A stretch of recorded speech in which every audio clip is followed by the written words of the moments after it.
Salut tout le monde, donc là j'ai un petit trailer action sur, alors, Scrubs de Revival, c'est ça? Oui, je crois que c'est le Revival. Alors, pour résumer, la série de base de Scrubs, c'est une parodie de série médicale. Alors que quand je dis parodie de série médicale, je crois que ça...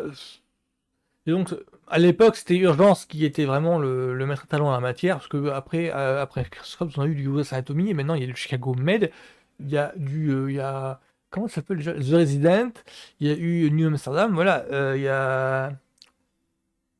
Non, Grey's Anatomy Station 19, c'est pas c'est la série dérivée, c'est pas vraiment... Il y a eu Private Practice, je crois, qui est plus série médicale. Enfin voilà, il y a... À l'époque de Scrubs, c'est plutôt Urgence qui est la référence. Scrubs à côté, ça se présente un petit peu comme une version urgence, mais à la mode, sous l'angle de parodie, genre Parc Lewis ne perd jamais, ou encore y a-t-il un flic pour sauver le bout au président et compagnie. Voilà, ça se présente comme une parodie de série médicale sous cet angle-là. Parce que Scrubs, au départ, c'est juste, ça suit les internes qui entrent pour la première fois dans l'hôpital, je crois que c'est l'hôpital Sacré-Cœur, si je me souviens bien du... Oui, oui, je me suis tapé l'intégrale il y a très très longtemps. Et donc, en fait,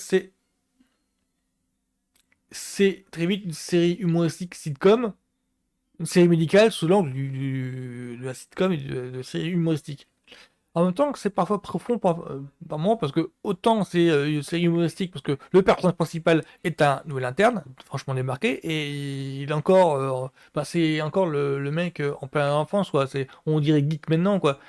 Et c'est un peu profond, un petit peu dramédie, parce que le mec il se rend compte que le boulot à l'hosto, voilà, c'est quand même quelque chose de grave.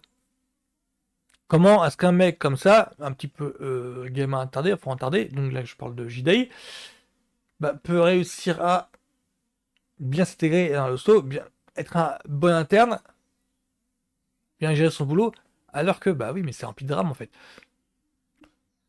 En même temps que, ce qui fait aussi le sel du truc, c'est que le personnel de l'hôpital, je peux pas trop en dire sinon je spoil le truc, je crois que son mentor, en fait, abuse de lui, il y a un patron aussi dans l'hosto qui est un petit peu spécial, enfin voilà, il y a quand même pas lui qui est en cause, et il y a tout l'univers qui va avec.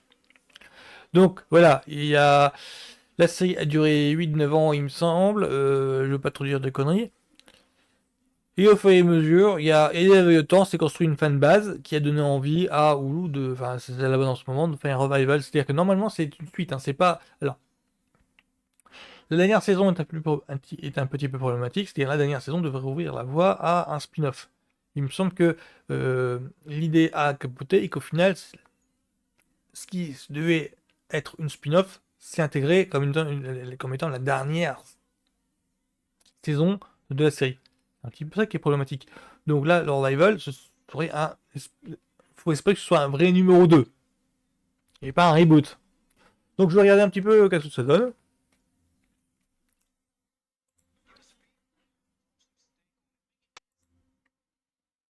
Give us a beat, throw some stank on it. Make it nasty. I'm John Dorian. You better not be. Oh, but I am. Nope. Retracted. Can't figure out the rhythm? Ok, maybe you don't have pour any. l'instant ça va. Personne n'a trouvé We're gonna need a secret handshake. You ready? High five, bring it down. And then jazz hands if we have time. Sure. Get a load of this motley crew.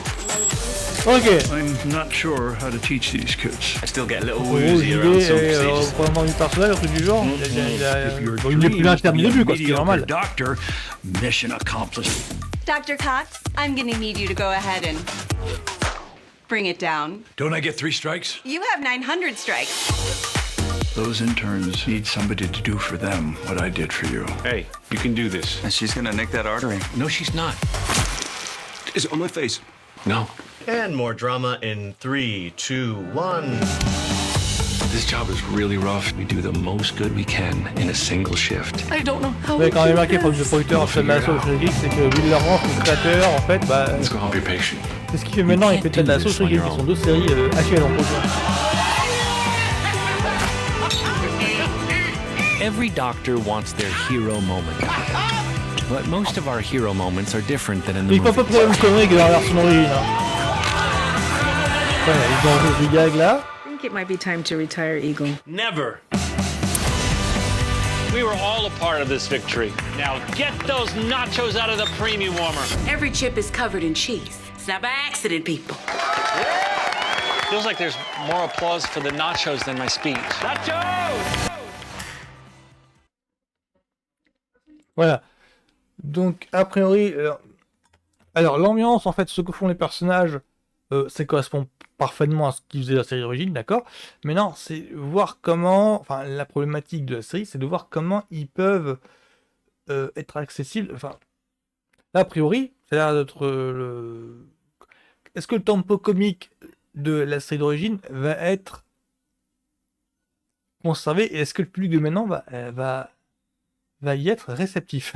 C'est ça que c'est un petit peu ça le problème avec Revival, c'est qu'en voulant s'adapter au goût du public de maintenant, ils finissent par en oubliant en fait le public d'antan. Sauf que le canevas, le cahier des charges, le standard en fait d'avant, bah, il est désuet quoi. Enfin, c'est un petit peu ça le souci que par exemple que j'ai peur avec le Buffy Revival là qu'on annonce, c'est bah oui mais en voyant la première série, il y a des trucs en fait qu'on peut plus faire maintenant.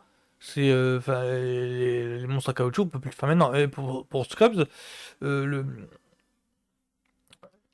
ils sont obligés d'upgrader aussi.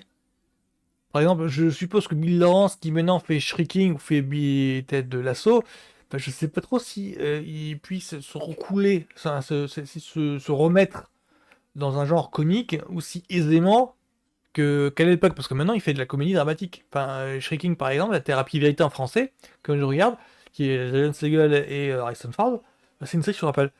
Bah, est-ce qu'il peut refaire de la comédie comme d'antan, comme à ses débuts, comme à l'époque de Scrubs? C'est ça mon problème que j'ai, parce qu'il a l'air tellement à l'aise dans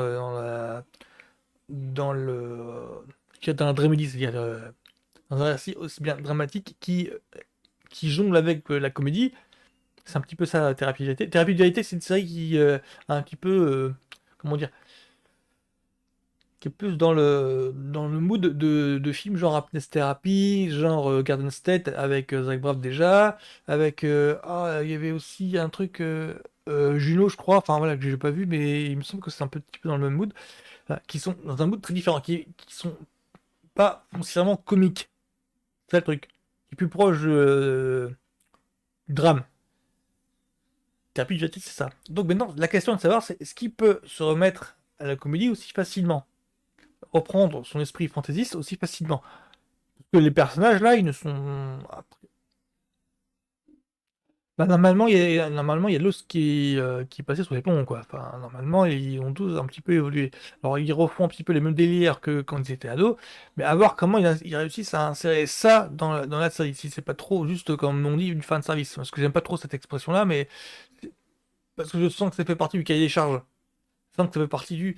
Bah oui, mais on fait la série avec comment est-ce que les personnages ont évolué? Est-ce qu'ils ont évolué, genre, s'ils sont devenus le jour et la nuit par rapport à la série d'antan? Un petit peu comme ce qui se passe avec End Just Like That, où là, le genre de la série est carrément à l'opposé de Sex and the City.